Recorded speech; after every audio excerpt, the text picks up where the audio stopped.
ஆங்கிலத்தில் ஒரு விஷயம் சொல்லுவாங்கங்க, life is never a cakewalk அப்படிங்கிறது. அதாவது வாழ்க்கைங்கிறது ஹாப்பி மூமெண்ட்ஸ் மட்டும் நிறைஞ்சது கிடையாது. வாழ்க்கைங்கிறது அப்படியே கேக் வாக், கேக்கில் நடக்கிற மாதிரி ஈஸியாக வழுக்கிட்டு போகிற பாதையும் கிடையாது.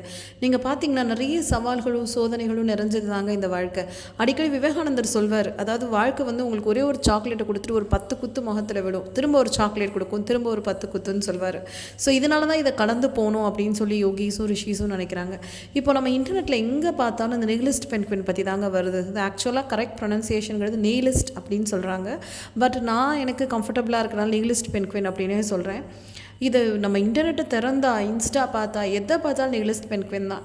ஆக்சுவலாக இது இப்போ பயங்கர வைரலாக இருக்குது. இது 2003-7 அந்த டைமில் வந்து ஒரு டாக்குமெண்ட்ரிங்க. எத்தனை வருஷம் ஆச்சு, கிட்டத்தட்ட 19-20 வருஷத்துக்கு முன்னாடி வந்து ஒரு documentary, end of the world அப்படின்னு சொல்லி ஹர்ஸ்பர்க் அப்படின்னு ஒருத்தர் எடுக்கிறாரு.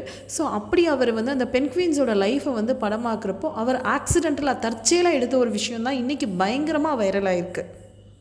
பொதுவாகவே நெய்லிஸ்ட் அப்படின்னா வந்து பிரேக்கிங் த ரூல்ஸ், அதாவது ஒரு இப்படி தான் இருக்கணும் அப்படிங்கிறத மாத்திரவங்க தான் நெய்லிஸ்ட் அப்படின்னு சொல்லுவாங்க. ஸோ இந்த பென்குயினையும் வந்து நெய்லிஸ்ட் பென்குயின் அப்படின்னு தான் வந்து நேம் பண்ணியிருக்காங்க. அந்த வீடியோவில் அப்படி என்ன இருக்குது அப்படின்னா, பென்குயின்ஸ் வந்து பொதுவாக ஒரு கூட்டமாக தான் வாழுமாங்க. அதை வந்து காலனி அப்படின்னு சொல்லுவாங்க. தனித்து வாழாது, ஒரு கூட்டமாக தான் வாழும். இந்த வீடியோ வந்து அண்டார்டிகாவில் படமாக்கப்பட்ட வீடியோ. அப்படி கூட்டமாக வாழ்கிற பென்குயின்ஸ்லேருந்து ஒரு குரூப்பாக பென்குயின்ஸ் வந்து நிற்குது.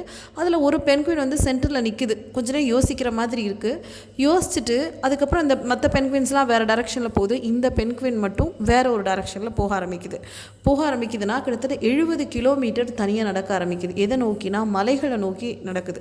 பொதுவாக வந்து அந்த பென்குயின்ஸ் வந்து அந்த சைடில் மலைகளை நோக்கி போகவே போகாது. ஏன்னா அந்த மலைகள் சைடில் வந்து சர்வைவல், அதாவது வாழ்கிறதுக்கு தேவையான எந்த விஷயமே இல்லை. அதுங்க வாழ்கிறதுக்கு தேவையான தண்ணி, சாப்பாடு எதுவுமே அந்த மலைகள் பக்கம் கிடையாது. இன்னும் சொல்லப்போனால் நிறைய ப்ரெடேட்டர்ஸ்னால் அதை கொல்லக்கூடிய விஷயங்களும் நிறைஞ்ச பகுதி, ரொம்ப ஆபத்துகள் நிறைஞ்ச பகுதி அந்த மலைகள்ங்கிறது. ஆனால் இந்த பென்குயின் வந்து அந்த மலைகளை நோக்கி நடக்குது. ரொம்ப ஸ்லோவாக, ஸ்டெடியாக, அதாவது ஒரு ரேண்டம் மூமெண்ட்ஸாக இல்லை, ஒரு கன்ஃபியூஸ்ட் மூமெண்ட்ஸாக இல்லை, ரொம்ப நிதானமாக நடந்து போகுது. அதை வந்து அப்படியே வந்து அந்த விஞ்ஞானிகள் வந்து படம் ஆக்கியிருக்காங்க. ஸோ அதை வந்து தடுக்கலாமா அப்படின்னு சொல்லி அந்த படமாக்கினவங்க வந்து கேட்டப்போ அங்கே இருக்க விலங்கு நல ஆர்வலர்கள் சொல்லியிருக்காங்க, இல்லை, ஒரு பென்குயின் இந்த மாதிரி போகணும்னு முடிவெடுத்துருச்சு அப்படின்னா அதை தடுத்தாலும் திரும்ப அதை அதே தான் செய்யும், வேண்டாம் அப்படிங்கிறத சொல்கிறாங்க. அதனால் அது நடந்து போய் அப்படியே மறைஞ்சு போனது வந்து படமாக்கப்பட்டிருக்கு. இந்த வீடியோ வந்து நீங்கள் எதில் பார்த்தாலுமே கிடைக்குங்க. ஆக்சுவலாக அதில் வந்து அது வந்து அந்த சென்டரில் அது நிற்கிறது, அது தனியாக போகிறது, நடந்து போகிறது. அதை விட ஒரு இன்ட்ரெஸ்டிங்கான திங் என்னென்னா, அது கொஞ்சம் தூரம் நடந்து போயிட்டு திரும்பி பார்க்குது அந்த கூட்டத்தை, ஒரு டர்ன். அது வந்து அவ்வளோ சினிமாட்டிக்காக இருக்குது. சில சமயம் நம்ம லைஃப்பில் நினைப்போல, சினிமாவில் நடக்கிறத விட லைஃப்பில் பயங்கரமாக இருக்குது அப்படிங்கிற மாதிரி, அந்த மாதிரி தான் அந்த டர்னுங்கிறது பயங்கரமாக இருக்குது. கடைசியாக அந்த கூட்டத்தை ஒரு தடவை பார்க்குது, அந்த கூட்டத்தை, அது வாழ்ந்த லைஃப்பை ஒரு தடவை பார்க்குது, அப்புறம் திரும்ப அதோட பயணத்தை வந்து தொடருது அப்படின்னு சொல்லலாம். ஸோ இதை வந்து இன்றைக்கி வந்து இதை வந்து நிறைய ஹியூமன் பீயிங்ஸ், நிறைய மனுஷங்க வந்து அவங்கவுங்க லைஃபோட அசோசியேட் பண்ணுறாங்க. இப்போ இதுக்கு வந்து விலங்கு நல ஆர்வலர்கள் வந்து நிறைய விஷயம் சொல்கிறாங்க. பொதுவாக அது வந்து ஒரு பெரிய ஸ்ட்ரெஸ்ஸில் இருந்திருக்கலாம், அதுக்கு வந்து ஏதோ டிஸ்டர்பன்ஸ் இருந்திருக்கலாம் அப்படிலாம் சொல்கிறாங்க. நமக்கு எல்லா சிக்னல்ஸுமே கொடுக்குறதுங்கிறது நம்ம மரபணு தாங்க. நம்ம மரபணுல எல்லா விஷயமும் இருக்குது. இப்போ உதாரணத்துக்கு சொல்லுவாங்க, இப்போ நமக்கு பாட்டிக்கு ஒரு தலைவலி இருந்தது, அதை அவங்க சரி பண்ணாமல் விட்டுருந்தாங்கன்னா நமக்கு அந்த தலைவலி வரும்னு சொல்லுவாங்க. ஸோ நம்ம இப்போ ஃபார் எக்ஸாம்பிள் இப்போ ஒரு நாய் இருக்குன்னு வச்சுக்கோங்க, அதுக்கு வந்து நீ பூனையோட சண்டை போடணும்னு சொல்லவே தேவையில்லை, அது ஆட்டோமேட்டிக்காக அதை பார்த்தா சண்டை போடும். ஏன்னா சில விஷயங்கள் வந்து டிஎன்ஏல ரெஜிஸ்டர் ஆகிருக்கு. அதே மாதிரி தான் அண்டார்டிகாவில் வாழ்கிற இந்த பென்குயின்ஸ்க்கு வந்து பொதுவாக அதோட ஈஸ்ட் சைடு தான் அதுக்கு எல்லாமே இருக்குமா. அது வாழ்கிற பகுதிக்கு ஈஸ்ட் சைடு, அதோட சாப்பாடு அதற்கு ஈஸ்ட் சைடில் தான் இருக்குது, வாட்டர் ஈஸ்ட் சைடில் தான் இருக்குது. ஸோ இந்த மலை பக்கம் எதுவுமே கிடையாதுங்கிறது அதுக்கு வந்து மரபணுலே பதிஞ்சு போன ஒரு விஷயம்னு சொல்கிறாங்க. ஸோ அதுக்கு வந்து மரபணு ரீதியாகவே பதிஞ்சு போன விஷயம், அந்த பக்கம் ஒன்றுமே கிடையாது, அந்த பக்கம் வாழ்கிறதுக்கு எதுவுமே கிடையாது அப்படின்னு மரபணு ரீதியாக பதிஞ்ச ஒரு விஷயத்தை மீறி அந்த பென்குயின் வந்து ஏன் அதை செஞ்சிச்சு? விலங்கு நல ஆர்வலர்கள் எத்தனையோ காரணங்கள் சொன்னாலும் அந்த பென்குயினுக்கு மட்டும்தாங்க ஆக்சுவல் காரணம் தெரியும். சரி, நான் உங்ககிட்ட கேட்குறேன், நீங்கள் ஒரு நிகலிஸ்டா? இப்போது நான் ஒரு ரிசர்ச் ஸ்காலராக இருந்தேன், ஒரு ஆராய்ச்சி மாணவியாக இருந்தப்போ எனக்கு இந்த ஆராய்ச்சி கட்டுரைகள்லாம் பண்ணுறதுல ரொம்ப ஒரு வேகம் இருந்தது. நிறைய விஷயங்கள் சாதிக்கணும், அதை பண்ணிடணும், இதை பண்ணிடணும். ஆனால் அதுக்கப்புறம் ஒரு டைமில் தான் நிறைய விஷயங்கள்ல அர்த்தம் இல்லாததை சீரியஸாக உணர்ந்தேன். அது யாரோ ஒருத்தவங்க செய்கிறாங்க அப்படிங்கிறதுக்காக நம்ம அந்த விஷயத்தை பண்ண தேவையில்லை அப்படின்னு தோணுச்சு. இப்போ இந்த கோவிட் டைமில் கூட நிறைய ஒர்க் ஷாப்ஸ், கான்ஃபரன்ஸ், அது இது, அதாவது சில நேரங்களில் வந்து நமக்கு பிடிக்குதோ இல்லையோ அடுத்தவங்க செய்கிறாங்கங்கிறதுக்காக ஒரு விஷயத்தை நம்ம செஞ்சிட்ருப்போம். அது வந்து ரொம்ப குறிப்பாக வந்து எனக்கு ஆஃப்டர் அதுவும் பைரவ சாதனாதெல்லாம் பண்ண பின்னாடி யார் என்ன செஞ்சால் என்ன, நம்ம பாதையில் போயிட்டே இருப்போம் அப்படிங்கிறது தான் தோணுது.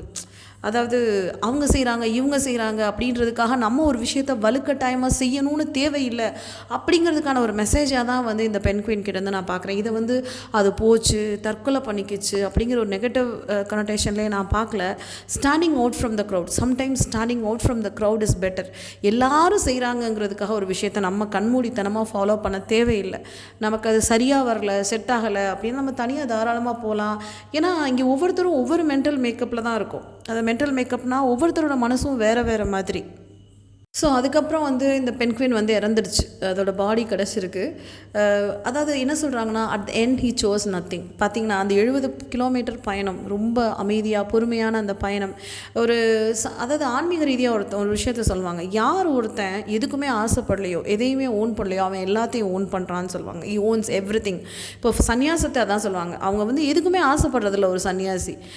யார் ஒருத்தர் எதுக்குமே ஆசைப்படலையோ அவங்கக்கிட்ட எல்லாமே இருக்குது அப்படின்னு சொல்லுவாங்க. அது மாதிரி தான் அந்த பென்குயின் அந்த டெலிபரேட் மூமெண்ட்டை நான் பார்க்குறேன். இன்றைக்கி அந்த பென்குயின் வந்து எக்கச்சக்க பேரை இன்ஸ்பயர் பண்ணியிருக்கு. நம்ம அது ஒரு நெகட்டிவாக, அது ஒரு ஸ்ட்ரெஸ்ஸு ஓரியன்டாக அப்படின்னு நம்ம பார்க்க தேவையில்லை. நம்ம என்ன பார்க்கலான்னா, இப்போ உலகத்தில் வந்து வியர்டாக இருக்கிறது அப்படிங்கிறது ரொம்ப வந்து வினோதமாக பார்க்கப்படுது. எல்லார் மாதிரியும் இருக்கணும், எல்லார் மாதிரியும் ட்ரெஸ் பண்ணணும், எல்லார் மாதிரியும் பேசணும் அப்படின்னு இல்லைங்க. நம்மளோட ஸ்டைலில் இருக்கலாம், நமக்கு பிடிச்ச விஷயங்களை செய்யலாம். கூட்டமாகவே, அதாவது கூட்டத்தோட கோவிந்தா போடணும் அப்படின்னு நமக்கு அவசியம் இல்லை. நம்மளோட உள்ளுணர்வுன்னு ஒன்று இருக்குது பார்த்திங்களா, அந்த உள்ளுணர்வை தாராளமாக ஃபாலோ பண்ணலாம். கிட்டத்தட்ட இந்த நிகலிஸ்ட் பென்குயினோட வாழ்க்கை முறை தாங்க ஆன்மீக சாதனை பண்ணுறவங்களோட வாழ்க்கை முறை. அவங்க வந்து எதுக்கும் ஆசைப்படுறதில்ல, எதையும் துரத்துறதில்ல, இது வேணும் அது வேணும்னு ஆசைப்படுறதில்ல. They seek moksha, they seek liberation. போதும்பா அப்படிங்க இந்த சம்சாரம், பிறந்து சாகிற இந்த சைக்கிள்லேருந்து நாங்கள் விடுபடணும்னு நினைக்கிறது தான் ஆன்மீகவாதிகளோட நோக்கம். இந்த நிகிலிஸ்ட் பென்குயின் அதுக்கே ஒரு எம்பாடிமெண்ட்டாக இருக்குது. என்னை பொறுத்த மட்டும் அது ஒரு ஸ்பிரிச்சுவல் எம்பாடிமெண்ட்டாக தான் நான் பார்க்குறேன். ஸோ சில நேரங்களில் வந்து ஸ்டேயிங் வியர்ட் நான் வினோதமாக இருக்கிறது கூட ஓகே தாங்க. Let is accept every thing. அதாவது அவங்கவுங்கள நம்ம அக்செப்ட் பண்ணிப்போம்.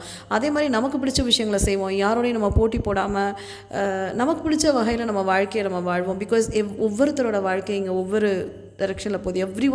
Every once path is different. So thank you.